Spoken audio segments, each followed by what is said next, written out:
Hello students, तो चलिए आज हम लोग शुरुआत करते हैं क्लास 9 के एक एकदम इम्पॉर्टेंट टॉपिक जो कि है मिड पॉइंट थ्योरम, जो कि हम लोगों को क्लास 9 का एक्सरसाइज 8.2 के जितने भी क्वेश्चंस है उसको बनाने में बहुत ज़्यादा हेल्प करेगा। तो अब आपके दिमाग में आ रहा होगा कि मिड पॉइंट थ्योरम ये क्या होता है। हम लोग तो क्वाड्रिलेटरल पढ़ रहे थे, ये मिड पॉइंट थ्योरम कहाँ से आ गया। तो देखिए, क्वाड्रिलेटरल चैप्टर का एक बहुत important topic mid point theorem है, जिसमें हम लोग एक ट्राइंगल का जो मिड पॉइंट्स है उसको अगर ज्वाइन करेंगे तो हम लोगों को क्या प्रूव करना रहेगा कि वो थर्ड वाला जो साइड है उसके पैरेलल होगा। तो सबसे पहले हम लोग क्या करते हैं, तो मिड पॉइंट थ्योरम का स्टेटमेंट देख लेते हैं, उसके बाद हम लोग इसका प्रूफ भी देख लेंगे। ऐसे इसका प्रूफ तो इंपॉर्टेंट नहीं है, इसका स्टेटमेंट बहुत इंपॉर्टेंट है और इसको सॉल्व कैसे करते हैं ये इंपॉर्टेंट है, फिर भी हम लोग एक बार प्रूफ देख लेंगे। तो देखिए, ये हमारे मिड पॉइंट थ्योरम का स्टेटमेंट है और स्टेटमेंट में क्या कहा जा रहा है कि the line segment joining mid points of any two sides of a triangle is parallel to the third side and equal to half of the third side. तो इस स्टेटमेंट में या इस थ्योरम में हम लोगों को क्या समझाया जा रहा है कि अगर हमारे पास कोई ट्राइंगल है और ट्राइंगल के किसी भी दो साइड्स का जो मिड पॉइंट है, जब हम लोग उसको लाइन सेगमेंट से ज्वाइन कर देते हैं तो जो लाइन सेगमेंट बनेगा वो थर्ड वाले साइड के पैरेलल होगा और दूसरा क्या होगा कि वो थर्ड वाले साइड का हाफ होगा।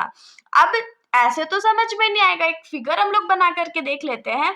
जैसे कि मान लीजिए हमारे पास एक ट्रायंगल है ABC, ये हमारा ट्रायंगल ड्रॉ हो गया। मान लीजिए इसकी नेमिंग हम लोग करेंगे A, B और C। और मान लीजिए कि AB का मिड पॉइंट जो है वो D है और AC का जो मिड पॉइंट है वो E है।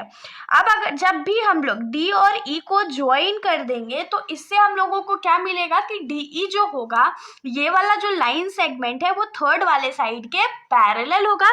तो यहाँ से हम लोग क्या लिखेंगे कि DE जो है वो BC के पैरेलल है according to mid point theorem. और एक चीज हम लोगों को मिड पॉइंट थ्योरम में क्या पता चलता है कि ये जो लाइन सेगमेंट है वो थर्ड वाले साइड का हाफ है, मतलब कि DE जो होगा वो हाफ होगा साइड BC का। होप सो इतना आप लोगों को समझ में आएगा, यही है हमारा मिड पॉइंट थ्योरम। लेकिन अब आप लोगों के दिमाग में आ रहा होगा, ठीक है हम समझ गए कि मिड पॉइंट थ्योरम ये बोलता है, लेकिन अब इसको अगर मान लो एग्जाम में प्रूफ करने आ जाता है कि प्रूफ करके बताइए मिड पॉइंट थ्योरम को, तब हम लोग कैसे करेंगे। तो उसके लिए हम लोग थोड़ा सा इसका प्रूफ देख लेते हैं, थोड़ा लेंथी है लेकिन हो जाएगा। तो देखिए, इसी ट्रायंगल का हेल्प से हम लोग क्या करते हैं, तो प्रूफ करते हैं मिड पॉइंट थ्योरम को। तो इसके लिए सबसे पहले हम लोगों को क्या करना पड़ेगा, तो कंस्ट्रक्शन करना पड़ेगा। तो हम लोग क्या लिख लेते हैं, प्रूफ। और प्रूफ में सबसे पहला है हमारा कंस्ट्रक्शन। तो कंस्ट्रक्शन में हम लोगों को क्या करना है, तो इसमें हम लोग लिखेंगे या पहले कंस्ट्रक्ट कर लेते हैं। पॉइंट E हम लोग यहाँ पर एक पॉइंट मानते हैं F और हम लोग यहाँ पर CF को ज्वाइन कर देते हैं और इधर से E को F से ज्वाइन कर देते हैं। अब इसको लिखेंगे कैसे, यहां पर लिखेंगे कि एक्सटेंड लाइन DE लाइन को हमने क्या करा है, तो एक्सटेंड करा है एंड प्रोड्यूस टू F। और प्रोड्यूस हम लोग को इसको कितने तक करना है, तो F तक प्रोड्यूस करना है, सच दैट, और ऐसा प्रोड्यूस करना है कि EF जो होगा वो DE के बराबर होगा। मतलब DE जो है वो EF के बराबर है। मानते हैं फिगर में दिख नहीं रहा है, लेकिन अज्यूम कर लेना है कि DE जो है वो EF के बराबर है। अब एक चीज हम लोग को और क्या करना है कि ज्वाइन CF। अब जब हम लोग DE को EF तक प्रोड्यूस कर लिए तो उसके बाद हम लोगों को CF को ज्वाइन कर देना है। अब हम लोग आएंगे अपना प्रूफ पे। तो अब प्रूफ में सबसे पहले हम लोग क्या करते हैं, तो ट्रायंगल ADE, ये वाला छोटा वाला जो ट्रायंगल है, और ट्रायंगल CEF या CFE को कॉन्ग्रुएंट प्रूफ कर देते हैं। इन दोनों ट्रायंगल को कॉन्ग्रुएंट प्रूफ करेंगे तो जितने भी CPCT से हम लोग को इक्वल एंगल या इक्वल साइड मिलेंगे उसको हम लोग लिख लेंगे। लेकिन अब क्वेश्चन अराइज होता है कि इन दोनों ट्रायंगल को हम लोग कॉन्ग्रुएंट प्रूफ करेंगे कैसे। तो देखिए, ये बहुत सिंपल सा चीज है कि हम लोगों को पता है कि पॉइंट E जो है वो AC का मिड पॉइंट है।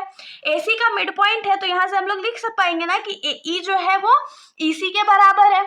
दूसरा हम लोगों को दिख रहा है कि DE जो है वो EF के बराबर है। और तीसरा हम लोग क्या लिख सकते हैं कि ये एंगल, मतलब एंगल AED जो होगा वो एंगल CED के बराबर होगा। क्यों बराबर होगा, तो वर्टिकली अपोजिट एंगल से। तो यहाँ से इन दोनों ट्रायंगल को हम लोग कॉन्ग्रुएंट प्रूफ कर सकते हैं ना। तो यहाँ पर लिख लेंगे कि in triangle ADE and triangle CFE। तो सबसे पहले हम लोग क्या लिखेंगे कि साइड AE जो है वो किसके बराबर है, तो CE साइड के बराबर है। क्यों बराबर है, तो E is mid point of AC। पहला चीज मिल गया। दूसरा हम लोग क्या लिख सकते हैं कि एंगल AED जो होगा वो एंगल CEF के बराबर होगा। क्यों होगा, तो वर्टिकली अपोजिट एंगल के कारण। और तीसरा चीज हम लोग क्या लिखेंगे कि साइड DE जो होगा वो EF के बराबर होगा। क्यों बराबर होगा, तो बाय कंस्ट्रक्शन, ये हमने कंस्ट्रक्ट करा था, तो यहां पर फिर क्या हो जाएगा कि देयरफॉर बाय SAS कॉन्ग्रुएंस हम लोग क्या लिख पाएंगे कि ट्राइंगल ADE जो है वो कॉन्ग्रुएंट है ट्राइंगल CFE के। यहाँ पर तो हम लोगों को ये दोनों ट्राइंगल जो है वो आपस में कॉन्ग्रुएंट मिल गया। अब इसमें CPCT से हम लोग क्या क्या लिख पाएंगे वो हम लोग देख लेते हैं। तो देखिए यहाँ पर मैं पहले बता देती हूँ, उसके बाद हम लोग इसमें लिखेंगे। सबसे पहले तो हम लोग लिखेंगे कि एंगल CFE, ये वाला जो एंगल होगा वो किस वाले एंगल के बराबर होगा, तो ADE के बराबर होगा, इस वाले एंगल के बराबर हो जाएगा।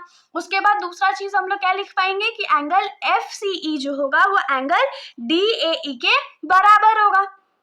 दो एंगल हम लोगों को इक्वल मिला और एक साइड भी इक्वल मिलेगा कि साइड AD जो है वो CF के बराबर हो जाएगा। तो अब इसको हम लोग क्या करते हैं, तो CPCT के थ्रू लिख लेते हैं। तो हम लोग यहाँ पर सबसे पहले लिखेंगे कि एंगल CFE जो है वो किसके बराबर है, तो एंगल ADE के बराबर है। उस ट्रायंगल के हेल्प से ही हम लोग यहाँ पर नेमिंग कर रहे हैं, ठीक है। उसके बाद हम लोग क्या लिखेंगे कि एंगल FCE जो है वो एंगल DAE के बराबर है। और लास्ट वाला चीज हम लोग क्या लिखेंगे कि CF जो है वो AD के बराबर है। और ये तीनों हम लोग कैसे लिखे हैं, तो CPCT के थ्रू। तो तीनों का रीजन हमने साथ में लिख दिया कि CPCT के थ्रू ये तीनों इक्वल है। अब आप लोग फिगर में ध्यान दीजिए कि हमारा CFE एंगल जो है CFE और एंगल ADE जो है वो अल्टरनेट इंटीरियर एंगल है। या मैं आपके लिए दोबारा फिगर ड्रॉ कर देती हूँ। यहाँ पर इस फिगर में देखिए हमारा एंगल CFE जो है और एंगल ADE जो है वो अल्टरनेट इंटीरियर एंगल है ना। तो इसमें हम लोग क्या लिखेंगे कि in figure angle CFE and angle ADE are alternate interior angle. ये हम लोग को दिख रहा है कि ये दोनों जो है वो अल्टरनेट इंटीरियर एंगल है। और अल्टरनेट इंटीरियर एंगल ये दोनों कब है, जब हमारा दो लाइंस है, एक लाइन हमारा CF है और दूसरा लाइन AB है। ट्रांसवर्सल कौन है, तो FD है या DF है। तो यहाँ पर क्या लिखेंगे, ये कैसे अल्टरनेट इंटीरियर एंगल है, तो इसमें हम लोग लिखेंगे कि here CF and AB are two lines intersected by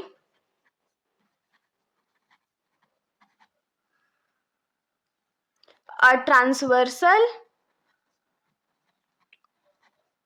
DF। तो यहाँ पर हम लोग को क्या पता चला कि CF और AB यहाँ पर हमारा दो लाइन है जिसको एक ट्रांसवर्सल DF जो है वो इंटरसेक्ट कर रहा है। वैसे ही अब देखिए ये दोनों एंगल तो हम लोग को मिल गया। तो यहाँ से हम लोग एक चीज और क्या लिख सकते हैं कि ये वाला एंगल जो है और ये वाला जो एंगल है, ये दोनों एंगल भी तो अल्टरनेट इंटीरियर एंगल है ना। तो इसको भी हम लोग लिख लेते हैं कि सिमिलरली या इन सिमिलर वे, जो भी आप लोग को लिखना है वो लिख सकते हैं आप लोग। Similarly angle FCE and angle DAE are alternate interior angles. और ये कब है, अल्टरनेट इंटीरियर एंगल्स ये लोग कब होंगे, तो यहाँ पर हमारा CF और AB are two lines intersected by a transversal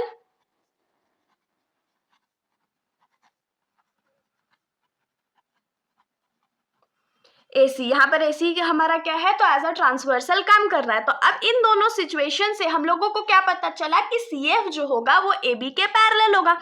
तो देयरफॉर वी कैन से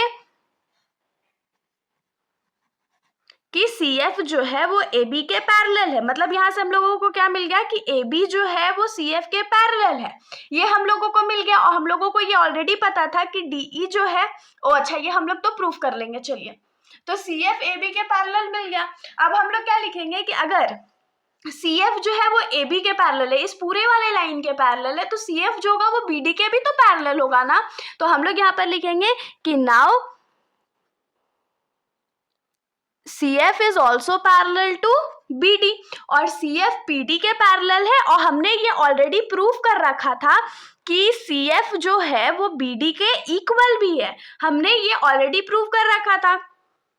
यहाँ पर देखिए एक थोड़ा सा मिस्टेक हो गया कि यहाँ पर CPCT में हमने यहाँ पर AD लिखा है, और हम लोगों को पता है कि AD जो है और BD जो है वो आपस में इक्वल है। तो यहाँ पर आप लोग एक चीज और लिख सकते हो कि CF जो है वो BD के भी बराबर है।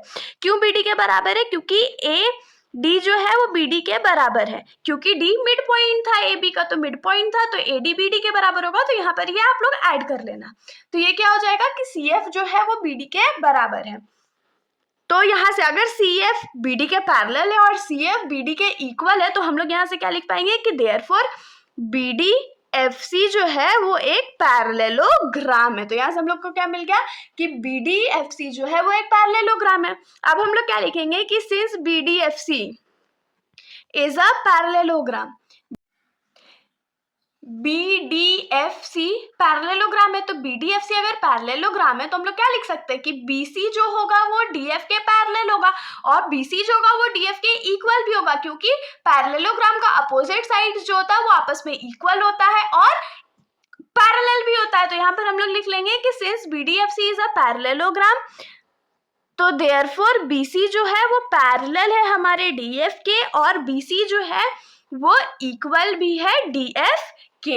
होप सो इतना आप लोगों को समझ में आया होगा। अब देखिए यहाँ पर हम लोग क्या करेंगे, हम लोगों को क्या मिला, नाउ BC जो है वो DF के पैरेलल है और BC जो है वो DF के इक्वल है, लेकिन अगर DF के जगह हम लोगों को DE मिल जाए तो हम लोग क्या लिख पाएंगे, हमारा मिड पॉइंट थ्योरम प्रूव हो जाएगा। तो ये बहुत सिंपल है। तो BC को हम लोग क्या लिखेंगे, देखिए DF को हम लोग क्या लिख सकते हैं, DE प्लस EF लिख सकते हैं ना, और दोनों इक्वल है, तो अगर हम लोग EF को एलिमिनेट कर देंगे तो DE ही बचेगा हमारे पास।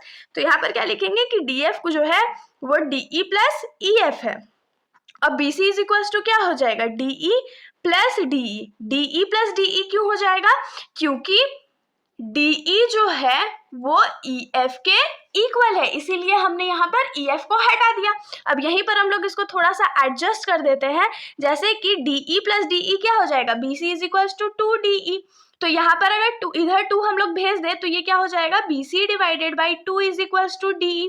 तो DE का वैल्यू हम लोगों को क्या मिलेगा, हाफ BC, और यही तो हम लोगों को प्रूफ करना था। तो हम लोग यहाँ पर लिख लेंगे कि हेंस BC जो है वो DF के पैरेलल भी है, और DE जो है वो हाफ ऑफ BC है, और यही तो हमारा मिड पॉइंट थ्योरम था। तो इसके साथ हमारा ये जो सॉल्यूशन है यहीं पर खत्म हो जाता है। अगर आप लोगों को प्रूफ अच्छा लगा हो तो वीडियो को लाइक करिएगा, और मेरे चैनल को बिना सब्सक्राइब करे कहीं मत जाइएगा। Thank you.